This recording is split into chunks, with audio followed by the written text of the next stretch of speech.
Today I'm breaking from tradition of doing my normal reviews and retrospectives on cult classical music, cool films and all sorts of other subgenre films. Instead I'm focusing about the rise of iron. A while back some point in early spring, the news broke about the next DLC from Bungie and Activision about what to expect next in Destiny. After much amount of speculation and rumoured images of the rise of Iron, which depicts Lord Saladin breaking through the walls of the Cosmodrome and that. Everybody got into the hype about the picture and that thought it was a fan-fit artwork and that, but Bungie later on revealed that it was totally official, with the pre-concept of the Gala wing, which you had to get with the pre-order exclusive along with the Iron GJALLARHORN, which fans long for the return of the beloved weapon they've grown to love and used since day one of Destiny's inception, way back in 2014 or whatever. After certain rumblings and that, they decided to bring it back in limited edition numbers and that, so you have to pre-order it to get the GJALLARHORN Quest in that, which is divided into 3 parts, which you have to get in that. But the whole aspect of Rise of Iron was officially revealed as in its DLC leading up to Destiny 2 that comes out early next year and that.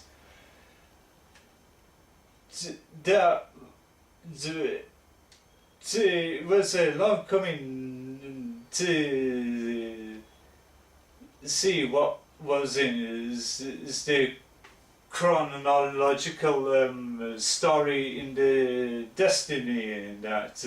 Everybody was rooting on for a Cabal-led story arc and all this lot and Europa and that, but that never came to fruition and that.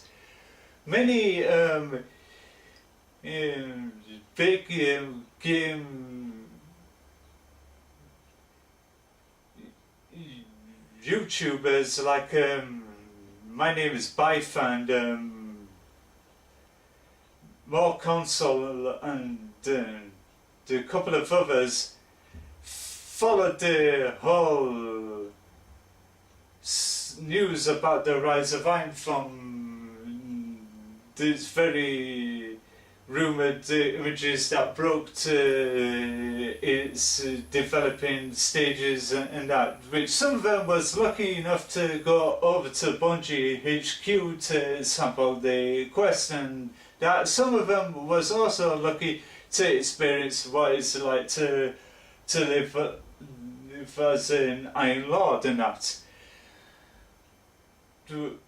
What was it like? However, the whole premise of the Rise of Iron is the story of Lord Saladin and his band of Iron Lords that sacrificed themselves to contain this new outbreak of Siva, which is a technological enhancement rampant viruses and that able to augment any life form to become organic killing machines and that. no matter if it's alien or human and that. However, some Iron Lords sacrifice themselves to secure the fate of the world and that. But as time, the virus went rampant, so Lord Saladin had to call upon guardians to take back the Iron Temple, to reopen it. Their job is to investigate what happened and to finish the job at hand and that, in order to contain it and that. However, fans also long the third open space, which is the Iron Temple, which is situated in All Russia Earth, which is above the highest peak of Fellwinter. Which is, in order to get there, you have to do the first story mission. You have to fight your way up the peak in order to take back the social space. And along comes that with the attachment of the Archon's Forge, which is a new public event arena, just like the Court of Oryx, which you have to get so many things in that in order to partake in the event. So kind of like for the rise of iron splicer keys, in order to let you back in if you get eliminated, and that you could buy your way back in by these the various types of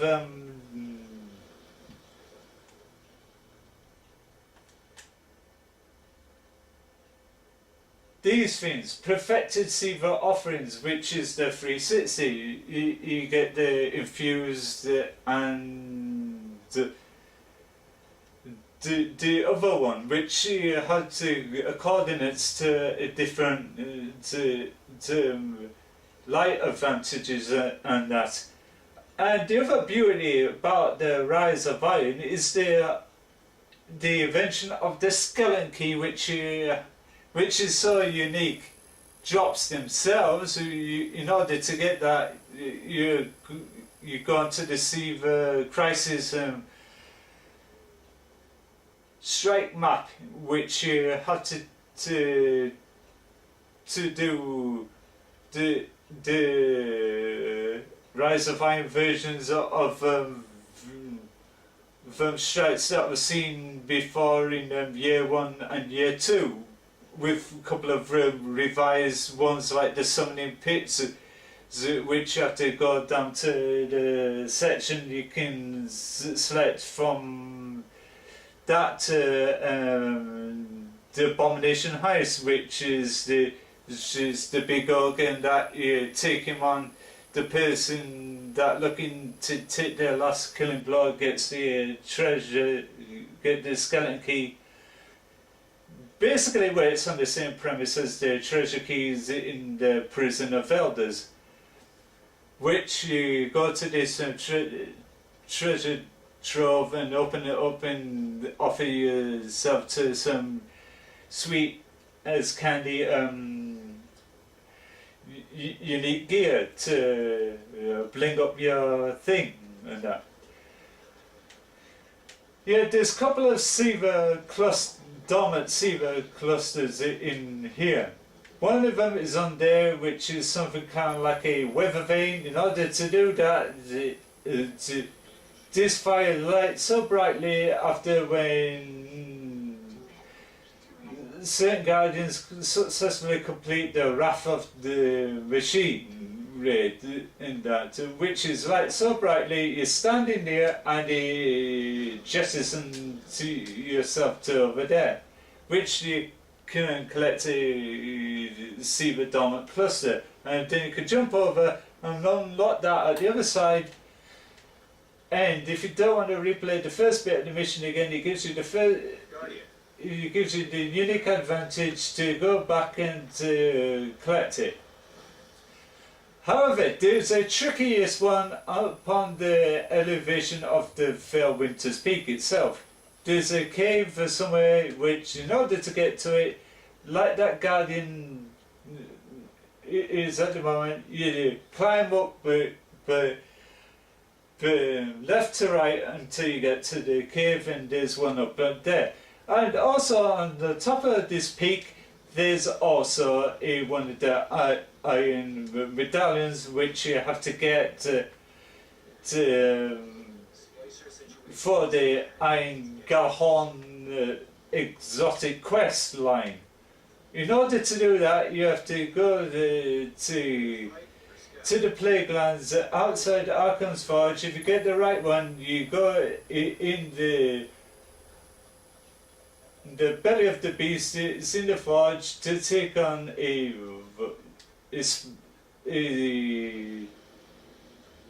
splice walker, more advanced version of the devil walker you see dotting around in various maps like the Cosmodrome and all sorts of other constellations, and the Shadow Thief strike. Once you take on the Splicer Walker and scan that, it gives you the first bit of the exotic quest. The first bit of the exotic quest is collect so many iron medallions and that. In order to do the quest line and that, you need 5 of Seaver Dormant clusters. You know, then the second quest line in that, you have to go to the Bannerfall, which is the Crucible map, which you have to scan a map of the blueprints of the GJALLARHORN, find the schematics and that. Then you have to disable a couple of bombs and that, take on this big priest that comes in. But how to do it the proper way is by taking in a team of 3 of you.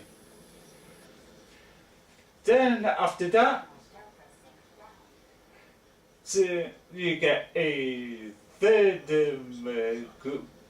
quest. It's called Beauty in Delivery, I think, which you have to go to a precise location in the Cosmodrome, defend the table whilst the ghost craft the GJALLARHORN, whilst you take on 3 to 4 waves of enemies. Then once that's done, you collect the GJALLARHORN, then you take on a couple of Splicer Walkers, and then you report back to Lord Saladin, which is the former Iron Banner handler. Come by at some point, the Iron Banner will be reinitiative and that under a new Iron Banner handler, which is Lady Aphrodite and that. To say that Lord Saladin's involvement in the temple is totally over, and the other parts of this Iron Temple and that, I take you inside it. Sadly, I can't remember how it goes. You get special ornaments and that. You've got to find the correct fire and that to attune that. Then it likes that.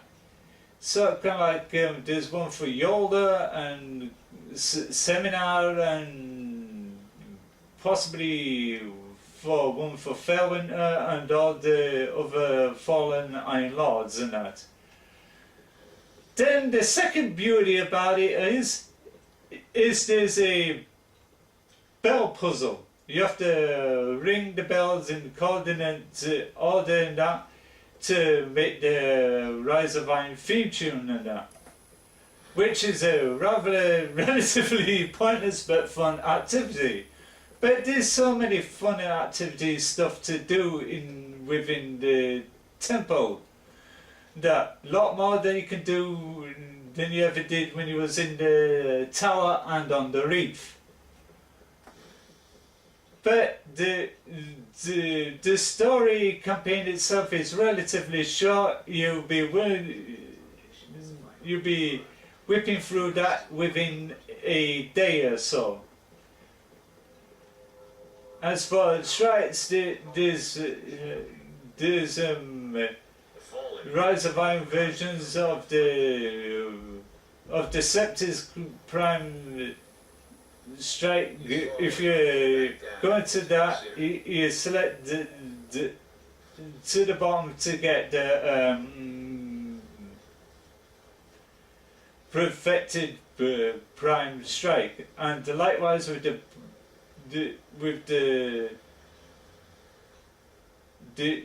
other one, which you have to. There's so many pits. One you select the one at the bottom, it gives you the Abomination Heist, and there's one of the new tradition to the striking system called the Wretched Eye, which is you have to dodge the ogre with the missing eye that the priest took from the ogre to craft it into a devastating weapon, and that your job is to kill him as quickly as possible. It's not easy. Many of us did that strike so many times and constantly died. Literally, which is not fun at all. Trust me, no matter if you do it on normal or heroic. However, Wrath of the Machine is the new raid, which is reported to taken off slightly well, but sadly Professor Broman and his team got bested by another team of streamers that took supremacy and had to be the first ones to complete the raid, and that, which you can see the footage on YouTube and etc. And yeah, it's so kind of like great hub and that. Lady Guardian, the Devil Splicers require a So this is Felwinter's Peak. In order to get that, you need to get the Rise of Iron for PS4 and Xbox One.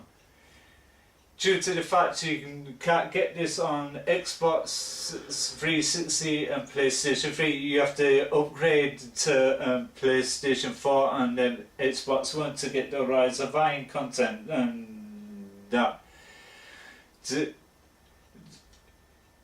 If you miss out on the pre-order exclusives on the Iron GJALLARHORN, the first time you can get that, the second time by buying the codes off of eBay/Amazon.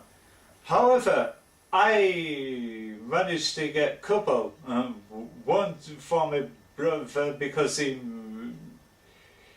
he got robbed badly from game and that, so I bought him his game GJALLARHORN, then I bought another code, which I'm going to include that on the link at the bottom of the, well, yeah, I'm going to include that in the bottom of the description.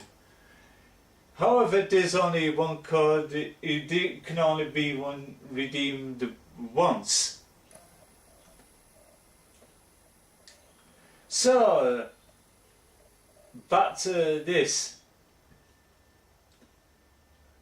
So that was the Iron Temple and that. There's so many other kiosks and that, which is very boring to go through. This is the Patrol the Plague Lands 320 light, normal, So you have to be 320 light and above to start patrol. In order to do that, you've got to complete the entire campaign of the Rise of Iron to get on it. However, there's things called Iron Lord bounties that is only for a week. Once you do that so many times, and you get an exotic quest for the Thorn, which is another fan favourite returnee, and all sorts of other good news is you get to get back the Kavos stuff from weapons that many of us obliviously destroyed after when we completed the vanilla Destiny and that, until we didn't know to keep it and that, because there was no news and that with it to keep it and that, but some people managed to keep that and that. In order to get it back, you have to go back into the heart of the Cosmodrome, which is the alternate version of that. You go back to the very beginning of your birth as a Guardian. Then you go to the Kel ship to, well, Kel/Ket ship, whatever you like to call it, clear out a few ads and the servitor, it takes you to the chest, and you go up to the chest and it gives you a shell for the Kavostov, which you do a couple of exotic quests in order to get it back. The last bit, you go back to that bit where you got it from the first place, clear out them, and the beauty of the part is it ends on a somber note. What with the ghost tells you the heartfelt story of why you're being to become into very existence in the video game.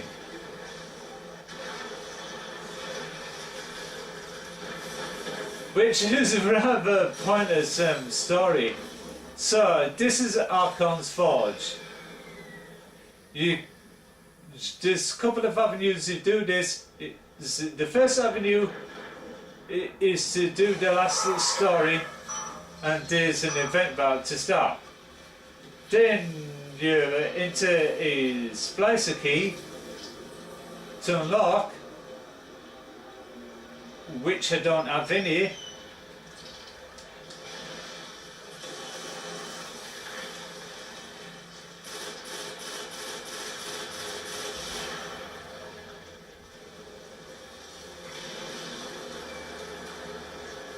And that,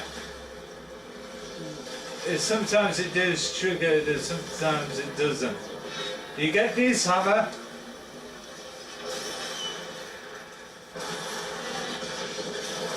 then you let him have it.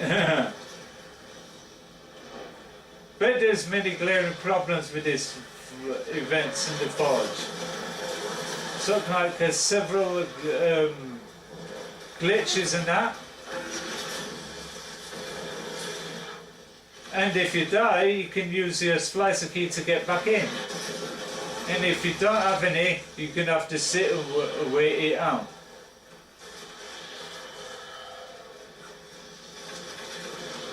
So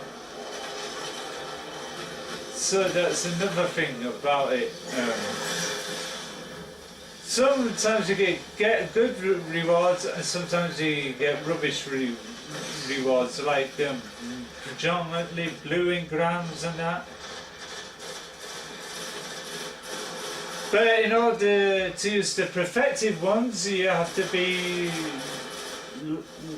360 light and over. If you're going under level, you're going to be in for a very hard time and you're going to fail. You know, the participants is up to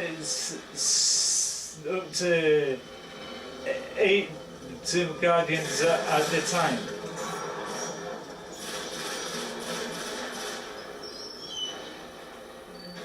splicers and it's very good for the repetition and that, and good for clearing up any bounties and that. It's all very worth it. This forge, this infused, and this perfected. I think we made our point. Perfected ones are a lot tougher than the forged and infused ones. So if there's a beauty bit, there's a cave down here which is a few odds and that. That looks something like the Lost Boys with Kiefer Sutherland and the Goonies, which are called this cave, because it looks vaguely familiar if you watch the film The Goonies and the Lost Boys and that. Then you go through there, that's where one of the iron medallions for the GJALLARHORN quest and that. So that's this cave in a nutshell, and you can go through there and get one of the dormant clusters and that. Which is very good for completing objectives in your yearbook. Icons found enhanced this for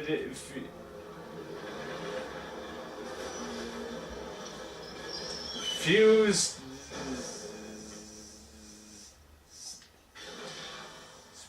perfected enhanced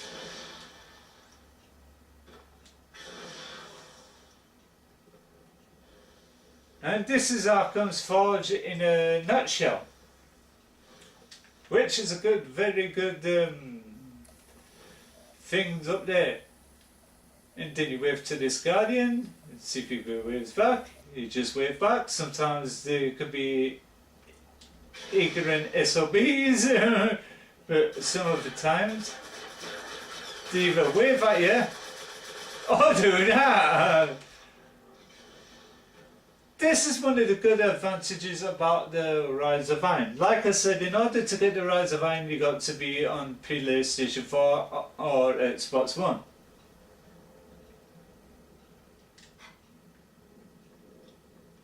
So this is Arkham's Forge in a nutshell.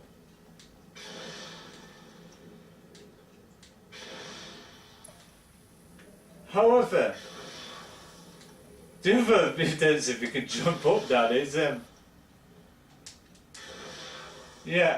however, it's very explorative, and a lot of wiggle room for your sparrows and that, so there's no restrictions like there is in the original Cosmodrome and the other constellations and that.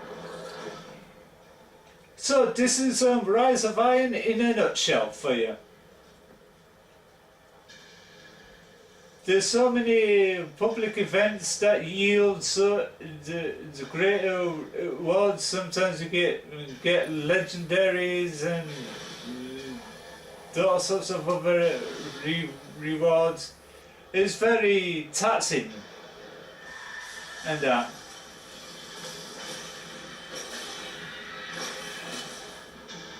And see that there's the brooding mom. The brooding mom yields splicer keys in order to let you back in the map. Let you back in the areas of the forge and that. Like I got the splicer key just for taking on her. Which you need so many of them to get yourself back into the forge. To continue doing the event. However, likewise with the original part, the Cosmodrome, there's side missions and that. That's also very good for your faction rep and Vanguard. Everything comes into play in this Rise of Iron.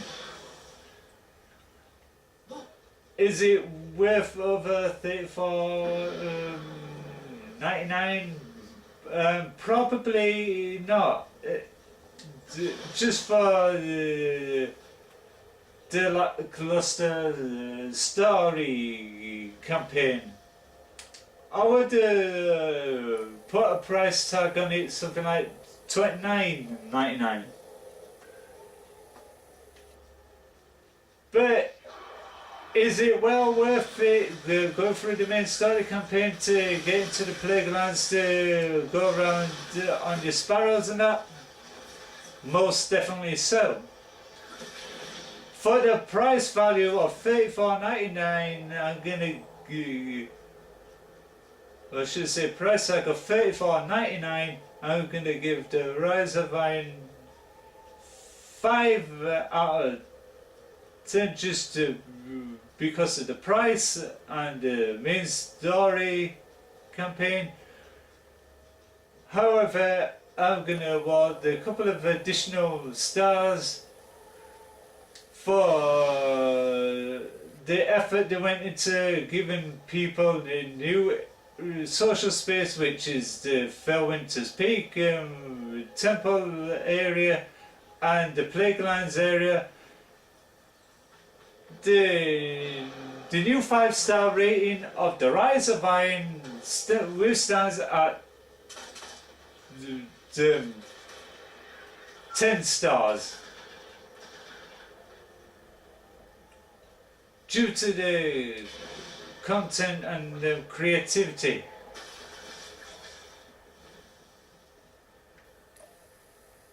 And etc. Because it's leaps and bounds of other parts of the game.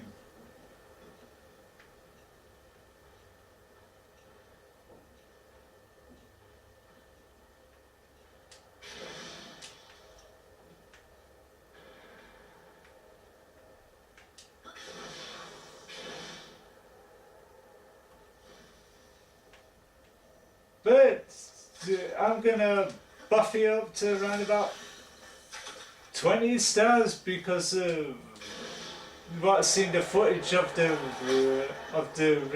Wrath of the Machine raid on YouTube and that. So in total, the Rise of Iron is a staggering 20 stars. And leave this area, go back to orbit, and that's my thoughts on the Rise of Iron. It's worth getting, but it's not worth paying top price for it. I would rather wait until the price lowers down. You can get at a cheaper price, and you can get it. You can still get the exclusive Iron GJALLARHORN and the Gallowing and that. Also a bit cheaper, so it saves you a bit of money and that. And this is this ship which can go to that, which is a timeless trash cover, which is part of the quest, which is a PlayStation exclusive. You can only get this on the PlayStation, not the Xbox. You do the quest, then you go to the Iron Temple, turn it in, and the Cryptarch up there gives you this for completing it. It says, you are but the most recent entry in the Cosmodrome's long and legendary history. Yeah, it comes with a nice footnote underneath and that. Yeah, and that's basically it. The code for the Iron GJALLARHORN and the Gallowing will be at the bottom of the description of the video. And yeah, I'll be back as usual doing my reviews, because now it's in October. Now in days to come I'll be starting my Go-tober. To kick it all off, I'm going to be reviewing The Exorcist 2, The Heretic. Look out for that. Please do the usual thing, like, comment and subscribe. And until then, this is me, Frankie, HOLTZMANN SMALES. Thank you for watching. Wherever you are, have a good day. And tune in from my review on The Exorcist 2, The Heretic. Thank you for watching, and until then, fare thee well.